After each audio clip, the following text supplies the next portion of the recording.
You are listening to the Effective Statistician podcast, the weekly podcast with Alexander Schacht and Benjamin Pieske designed to help you reach your potential, lead great science, and serve patients without becoming overwhelmed by work.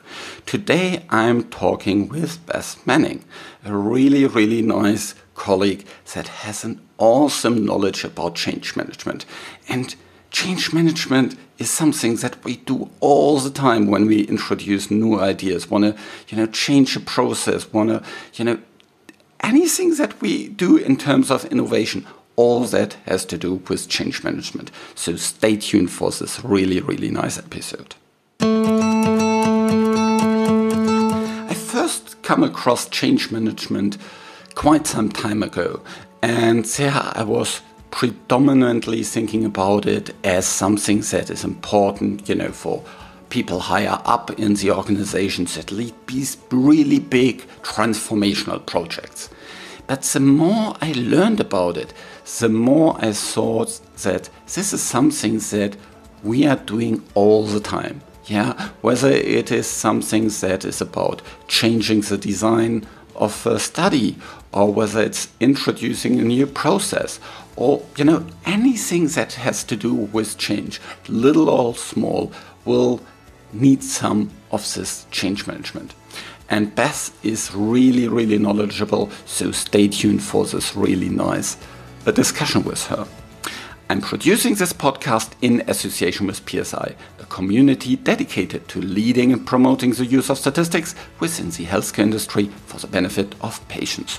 Join PSI today to further develop your statistical capabilities with access to the ever-growing video-on-demand content library, free registration to all PSI webinars, and much more. And there will be lots of webinars in 2021. Visit the PSI website at psiweb.org to learn more about PSI activities and become a PSI member today.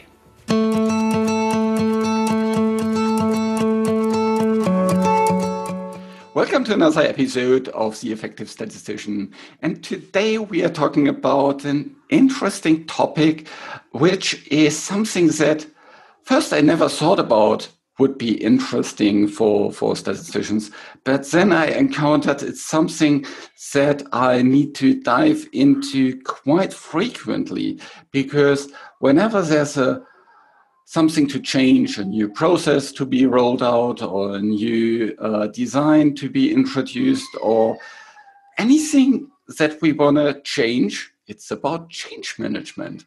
And so today I'm really glad that I have a great colleague with me who is a real expert in this. And Beth has helped me personally already quite a lot in terms of change management and driving forward an initiative to bring a change to a bigger organization. And so glad to have you here, Beth. How are you doing today?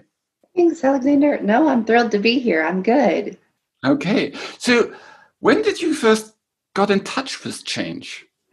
It's a loaded question. I will back up just a little bit in the lineage here. I entered the pharmaceutical space, the clinical research space, out of my career being a competitive choreographer. Mm-hmm. And my educational background is in interpersonal and organizational communication. Mm-hmm. And quite frankly, Alexander, if you had asked me in college, what is the least likely job I would find myself in, I would have probably said something related to science or pharma. So coming into another conversation another time for the pathway that got me there, but coming into pharma has been such a win-win opportunity, coming from a completely different vantage point with colleagues who are so brilliant in their space of the science and the rigor and the analysis. And here was this person coming in with these ideas from completely left field and questions that they never ever wanted to ask or even thought to ask. So the journey has been change management without me calling it change management or knowing it was change for many years now. Mm-hmm. This opportunity of helping people have those aha moments of, I would have never thought that way, but now that I do, it opens up all these other possibilities for me to consider, or these opportunities for me to take advantage of. And those moments are so energizing for me. So fast forward, and I've had the experience of helping our culture shift several times, from the simple of things as creating career paths for certain roles that previously were never considered to leverage beyond an entry level, for example, administrative roles.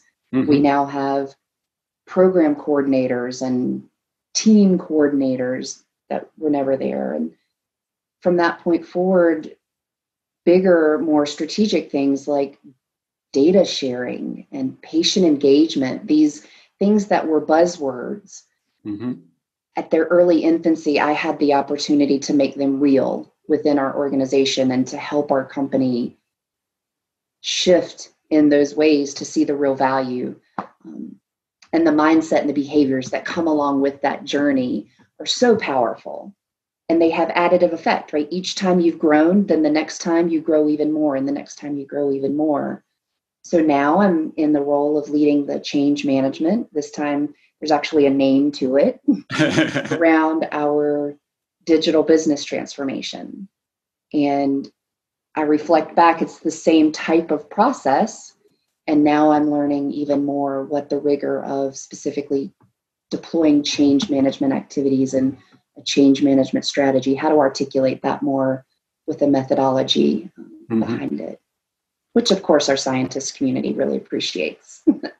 Yeah, absolutely. So if we speak about change management, can you give a definition to that, or what does that mean for you? Right. For me, it's guiding people on the journey of discovery toward a defined ambition that will have win-win-win scenarios. So that journey is going to benefit the individuals. It has a sense of growth mindset, a sense of personal development, relearning, upskilling, but it also as an organization will have components of increasing capability, increasing capacity, and all of that toward a already predefined ambition of value. So for us, for instance, it's becoming digital so that we can deliver accelerated solutions. But prior to that, the change management is taking people on that journey and making sure that they have enough reinforcement and they have enough clarity to know what they're working towards, but also that they don't miss what they need to achieve along the way.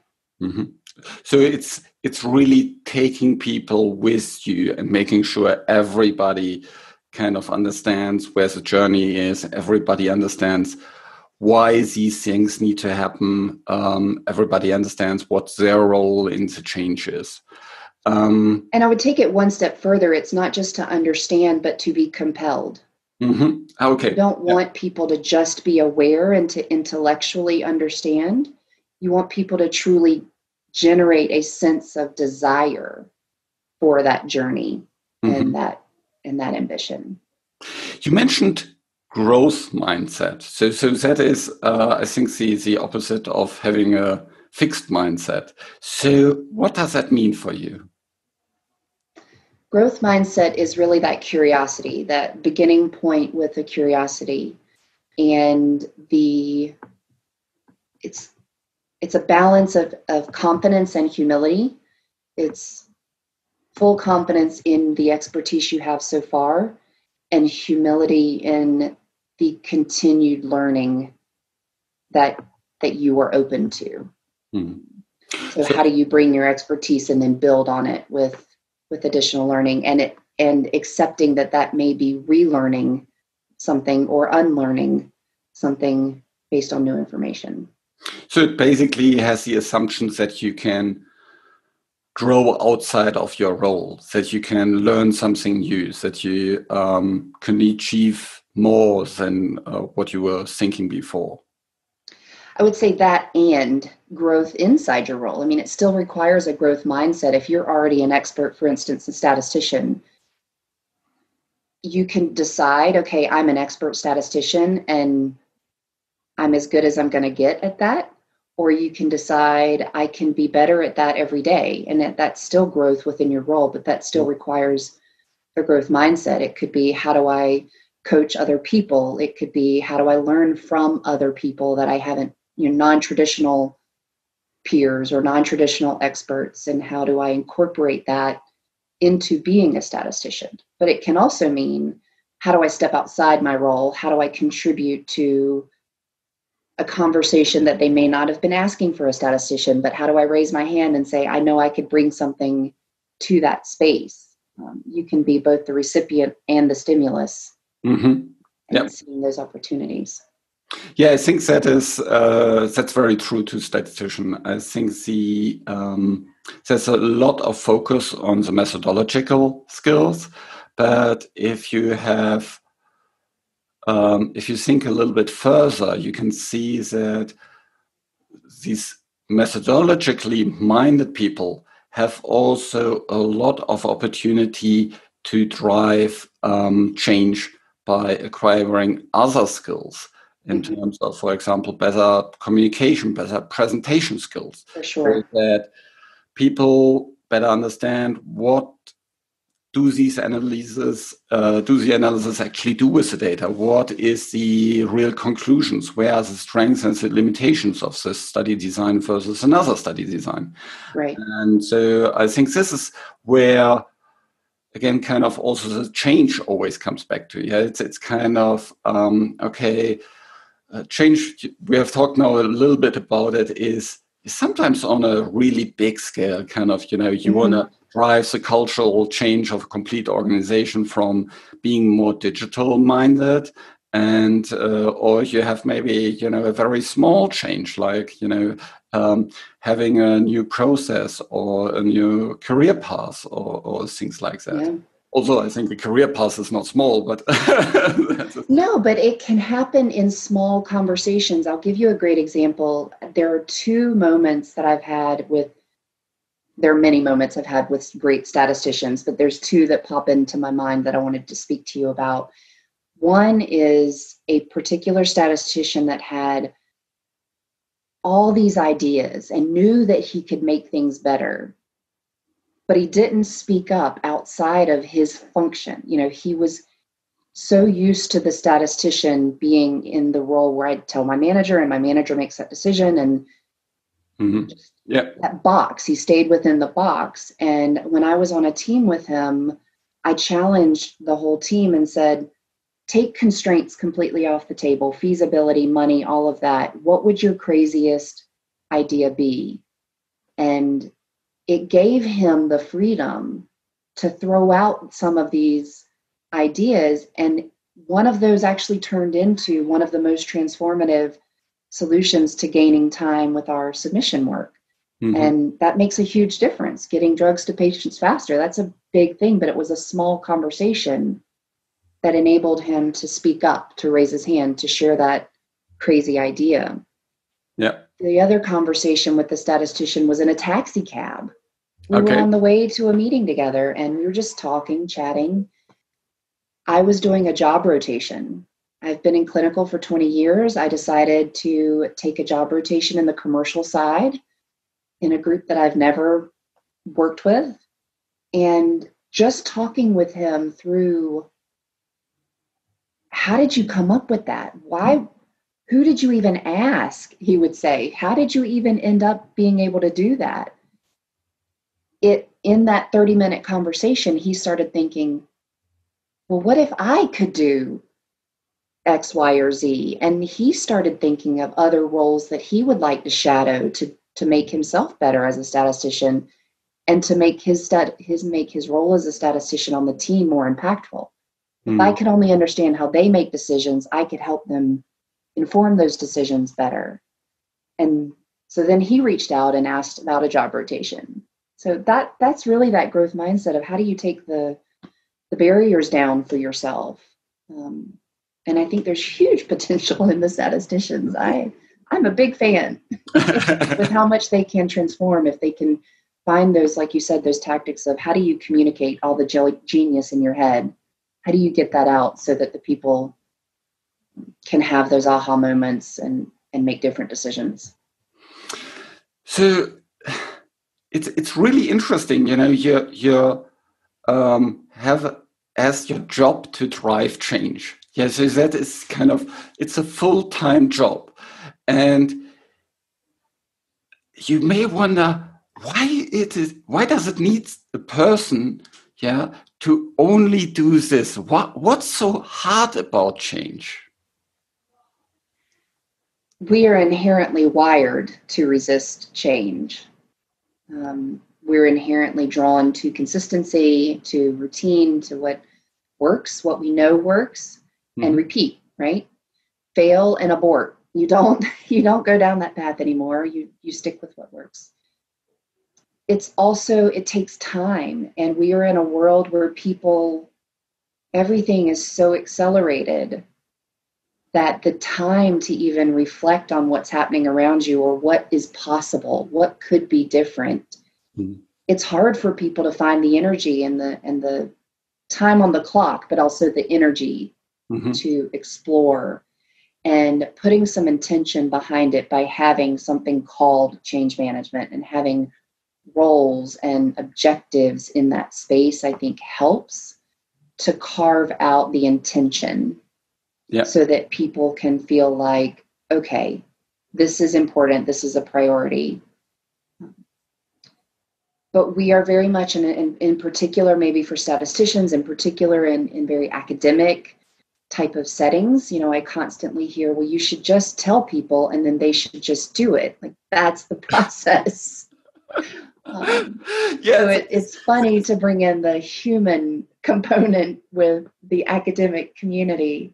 I'm like, the research doesn't say that, though. I could give you the research. It is exactly like this. The facts should speak for itself. Why don't we just all agree on it and, change tomorrow? Yeah. And it's not an intellectual decision. That's the thing. We can all agree to it. But the change is not intellectual. It's driven by underlying belief, which has to then shape the way you look at a decision, which then shapes your behavior, which then shapes your patterns and your habits. And fundamentally, we have to get to those experiences that transform somebody and through an aha moment. You can't have change without the person realizing there's something to this for me, and I want it enough to make a conscious decision. Yeah, and that takes effort. Let's dig a little deeper in that. So in terms of these different steps that I need to go through, as someone that is in this change, so could you define a certain kind of steps that I would usually go to? Is there some kind of, usual kind of journey that I run through this change? So I would guess, first, I have never heard about, a change in the organization that's about to happen. So maybe, the first step is I have no clue that something is going to happen. So the next step is maybe, I don't know, I've first hear about it. What are these different steps that people usually run through? Are you asking what are the steps that the recipient experiences, or what are the steps of a strategy for change? Is it from a recipient perspective? Yeah. That's a hard question, Alistair. The first step, if you're going to be conscious about it, is to be unconsciously curious. And that's the hard part of me answering what are the steps for a recipient. Because realistically, the first steps should be an unconscious reaction to something. There should be a stimulus there that you've gotten curious about, and then you've pursued that curiosity.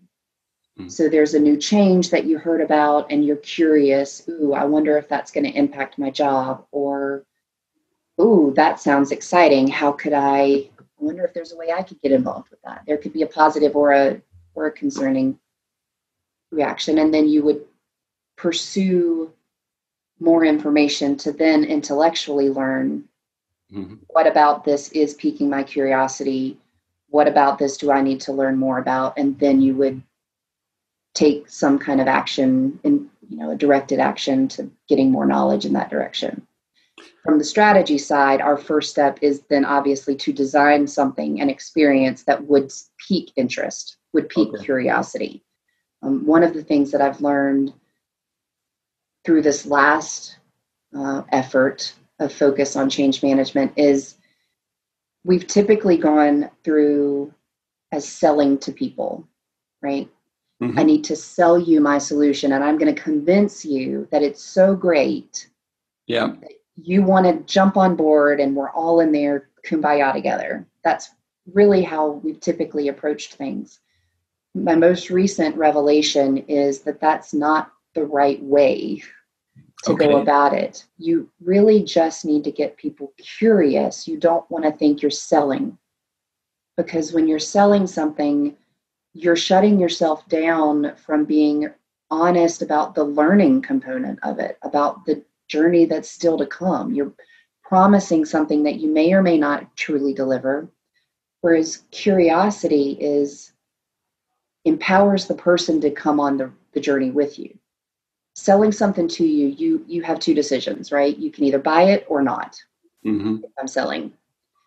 But if I come at you to try to get you curious, there's a lot of options. There's a lot of ways that you could react to me. You could still reject it and say, I'm still not curious, but you could explore, you could volunteer, you could tell someone else how ridiculous it was, but at least that's spreading the word. Mm-hmm. And someone else would get curious and they might seek some more information. So the real important part is tapping into that, what we call the adaptive mode of thinking versus the automatic mode of thinking. The automatic is that frontal cortex where you just respond to something immediately. This either affirms my understanding or I reject it because it's not in line with my understanding. It's a very intellectual reaction, and change is always rejected in the frontal because it doesn't align with any of your consistent understanding. We have to switch to help trigger people's adaptive mode of thinking, getting to the different part of the brain where they're not as in control and quick to react. And that's really through the sense of curiosity, so that they'll explore more. And that's where you can get the sense of relevance on an individual level. So rather than going, for example, in a discussion saying, I would like to change our design to this and then sell it to someone, I would more go into this and say, what if we could cut the sample size down by 20%? Exactly. Yeah. What would be the reaction of our KOLs if we had this kind of story we could share with them? Yeah. Yeah, exactly. Yeah. Okay. And once you get them triggered, then you follow their pursuit, right? Then if they say, yeah, what if we could? But what if we could say this? You follow them and you can bring them back to wherever you wanted them to land. But if you follow your audience's natural curiosity, they will come on that journey with you. Yes. Whereas if you just tell them, they have the opportunity to reject it before they realize that they want it. Mm-hmm. Yeah. And that automatic mode says, I don't understand, or that automatic mode says, that's ridiculous. There's no way we could do that because it's never been done. That's not how we do it. And then you can't get past that.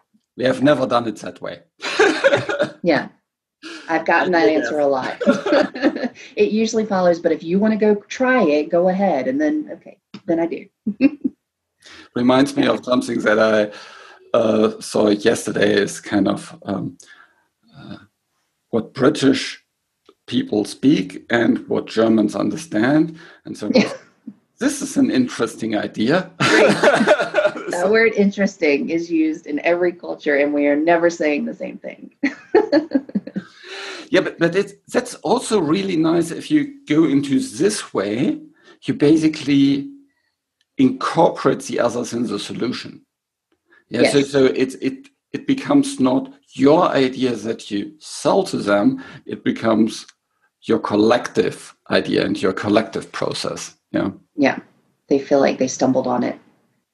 And quite frankly, let's be fully honest, that is frustrating for the brilliant person that already knew where you needed to go. I empathize. I very much empathize. It is so frustrating. And you should say, well, they should just trust me. I know what I'm doing. I'm telling them I'm the expert. But time and time again, experience and research will show us that's not how we work. And you're going to get that rallying and swelling enthusiasm behind it if they can have that journey for themselves. Yes, sometimes it takes longer than you think it should. There's an interesting quote by Roosevelt that goes something like, it's incredible what you can achieve if you don't care who gets the credit. It is an important component, and it's a hard one. Yeah. I can see that for myself as well.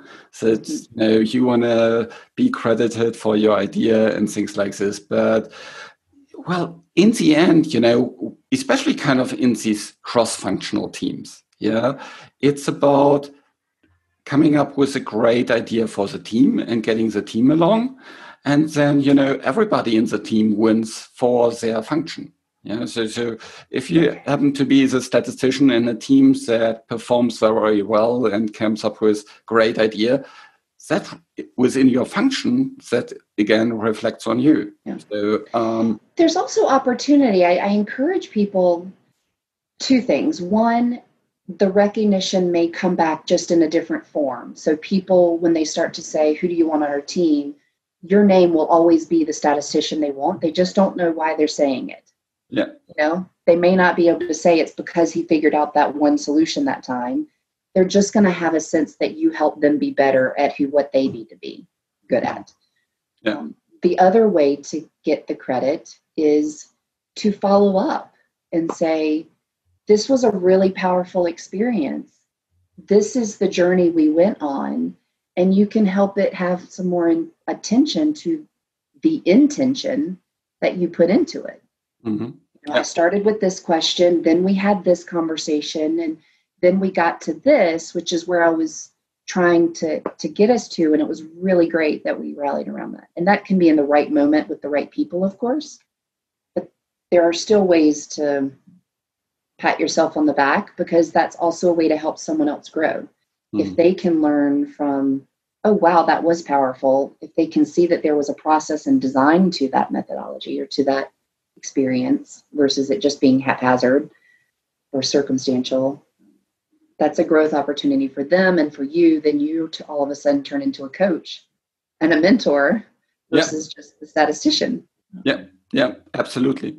So after this kind of curiosity stage, and we, have people now on board to, let's say, move forward on the journey, what's the next step then? Then it gets really hard on on the side of the people leading the project. So you've got to really be able to translate. Once the curiosity is piqued, you've got to be able to translate into, what does this tangibly mean? What does this look like? What will this feel like on a day-to-day? What will change to the day-to-day behavior? And you've got to get clarity around that, because that's when people are going to say, okay, how? What do I need to do? Or what's going to be done with me or to me or for me?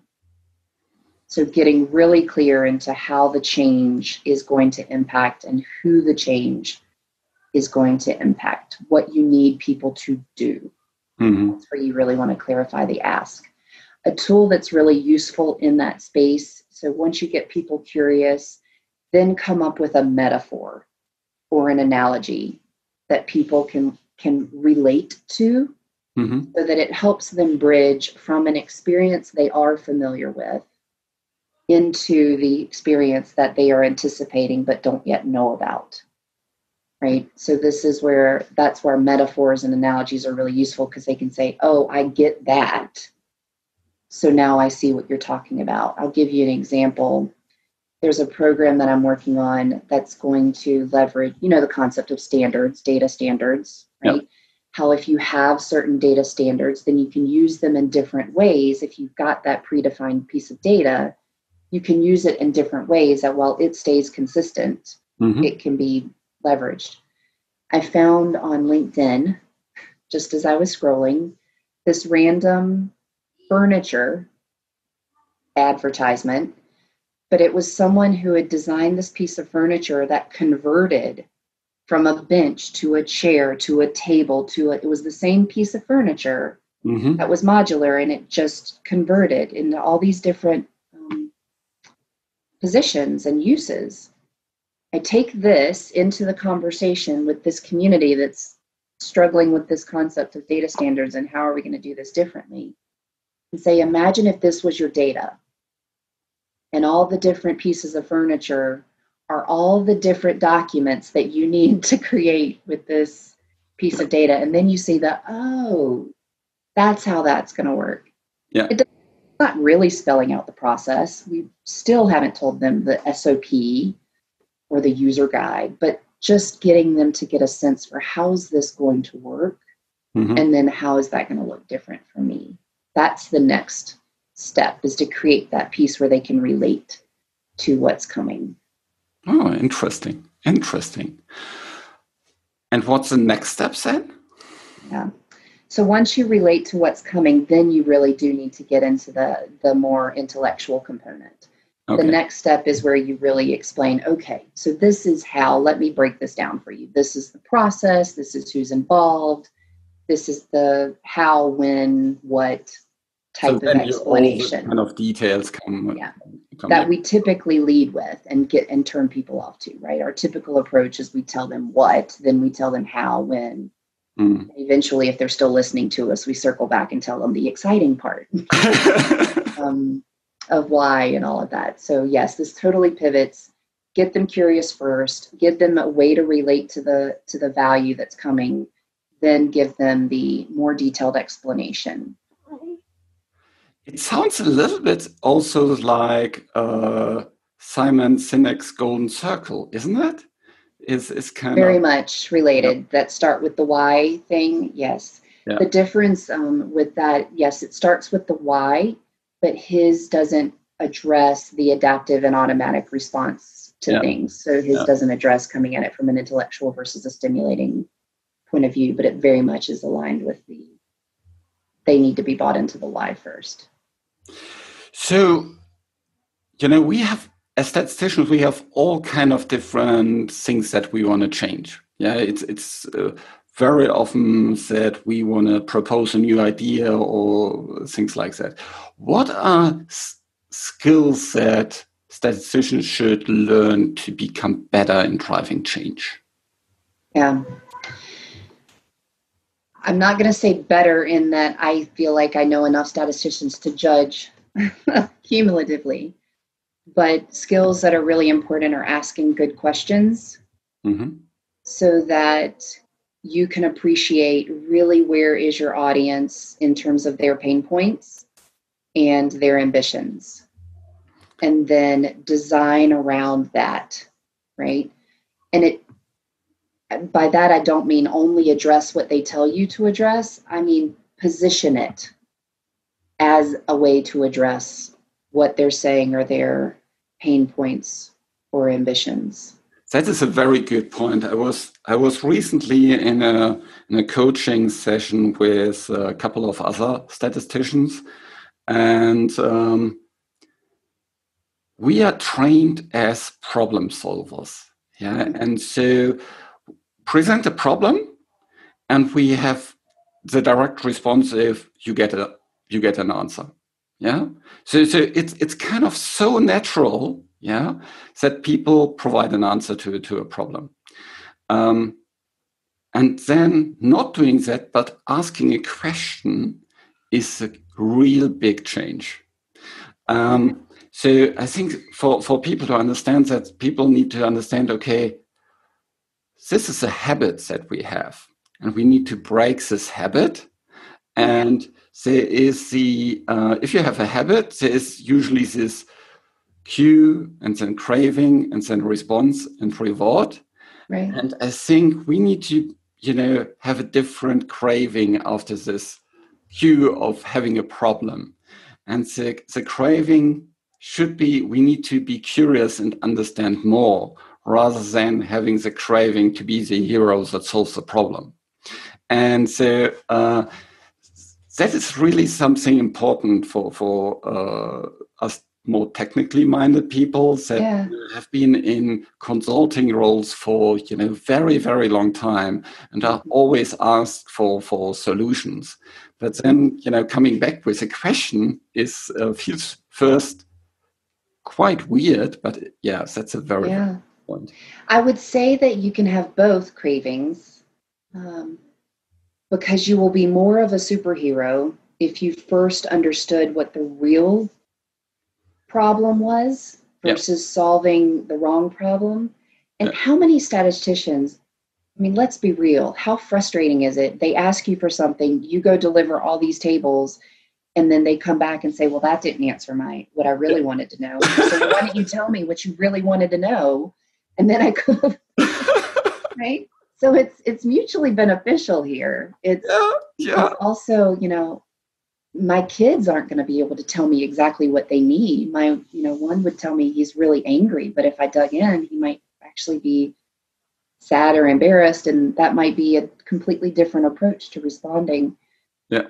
Quite frankly, we carry that with us, right? We aren't always, your stakeholders are not always going to be able to tell you exactly what they're trying to achieve. That's really where the art of being the statistician is. Yeah. Right? Yeah. The art of discovery, the art of making sure that the answer really does address the main problem, not the surface, the first response problem. So the tactic there, I mean, we say the 5 whys, or if you dig 5 layers, if you ask 5 times, you'll ultimately get to what's really underlying.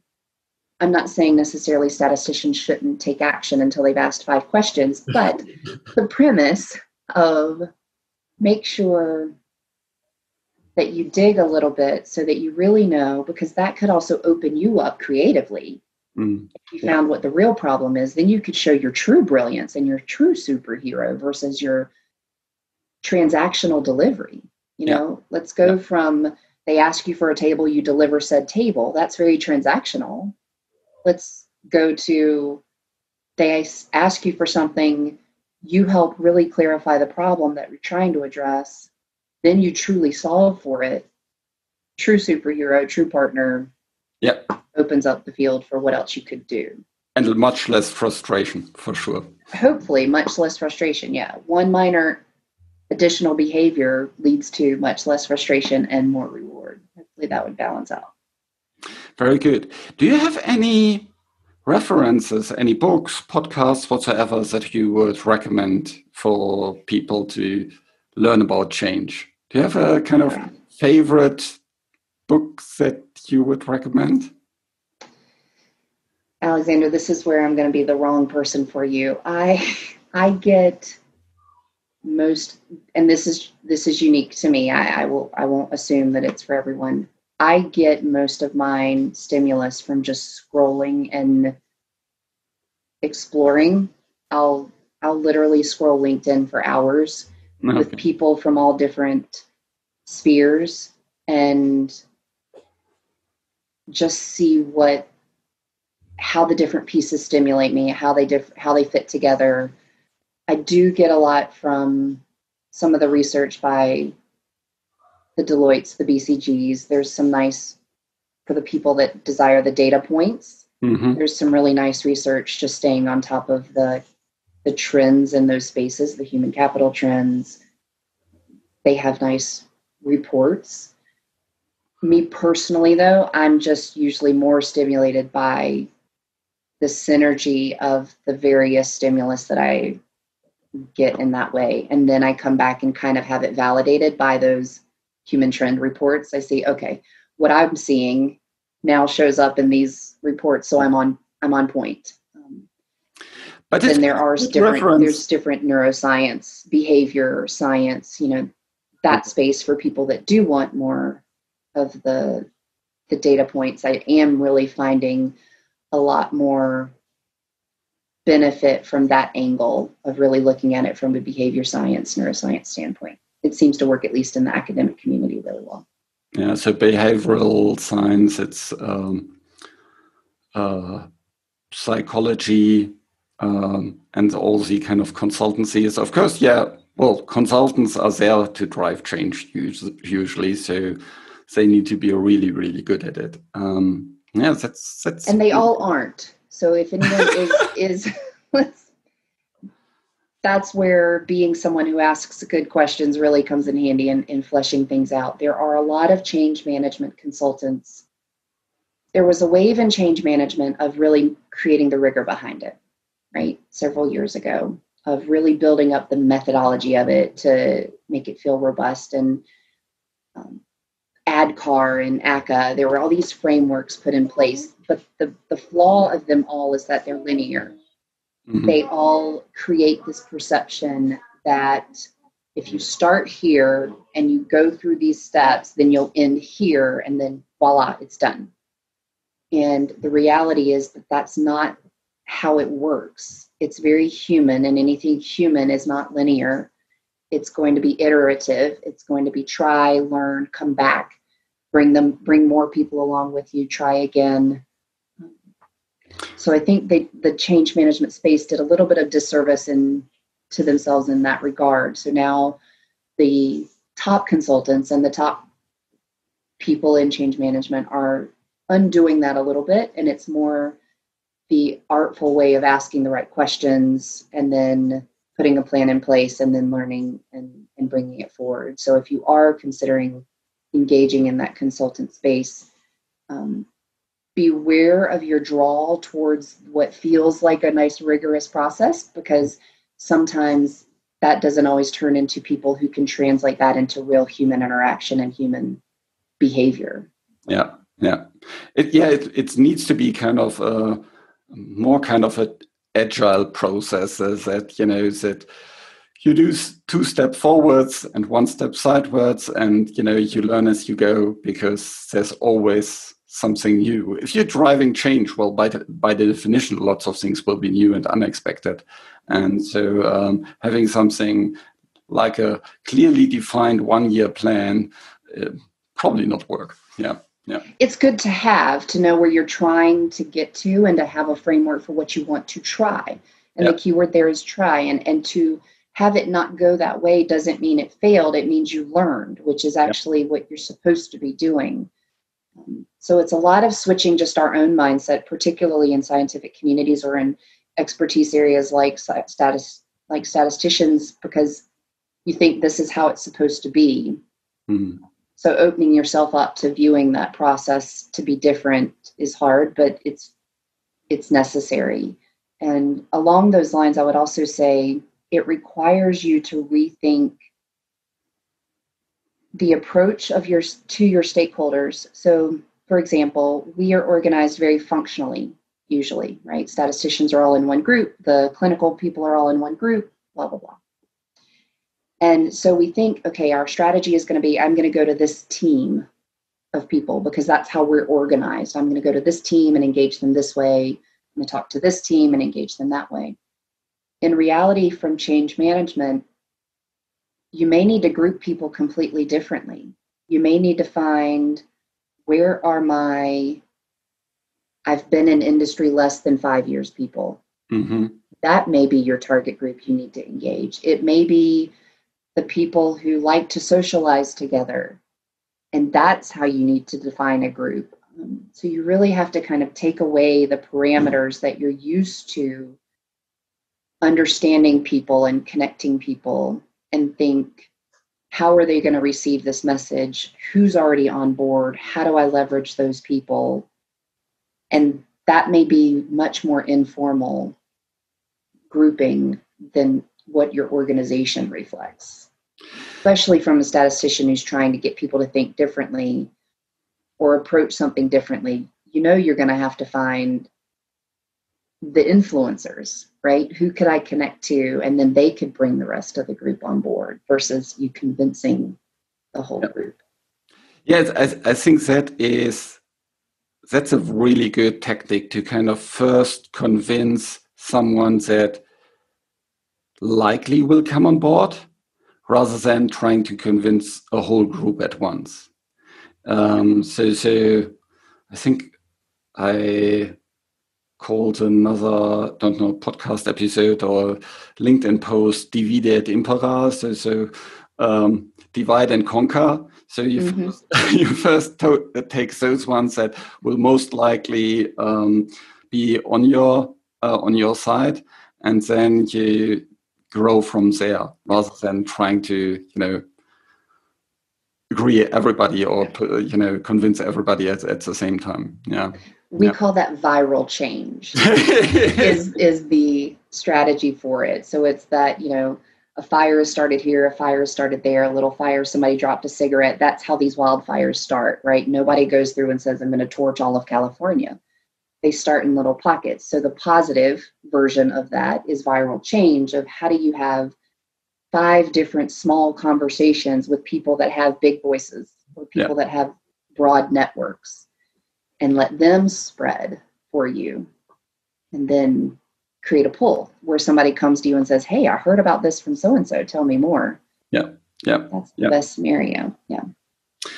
Very good. That was an awesome discussion about change. We talked a lot about what it means. We talked about that change can happen kind of on a big corporate initiative, but also in small groups, and that it has a lot to do with going on a journey and taking people with you, and not selling it to people, but getting together on what could we achieve and why do we need to achieve it, and then getting everybody on the same page there, and then moving, learning, trying, failing, and moving again, and kind of keep pushing.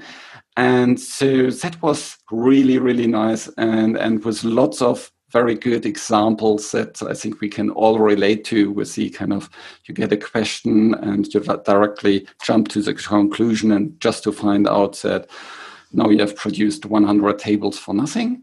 That's really good. Thanks so much, Beth. Is there any kind of final message you would like to hear the listener? My final message is I'll celebrate in honor of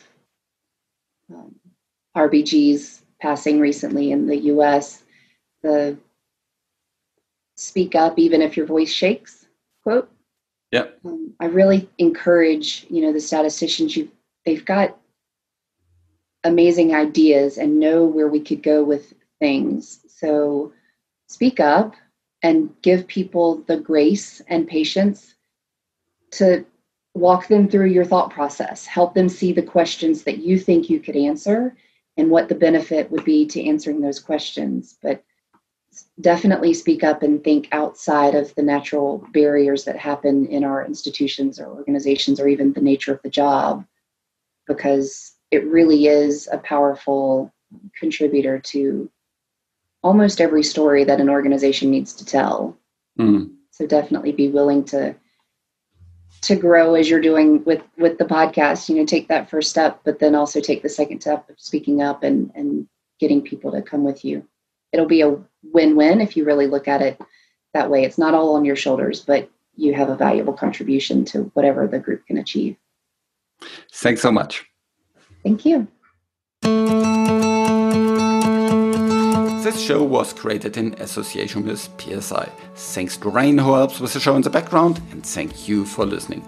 I hope you did enjoy this show as much as I did when I recorded it, and that you tell your colleagues about it, because that would be really important to have more people joining in driving change, in making our industry better, in better delivering new treatments to patients.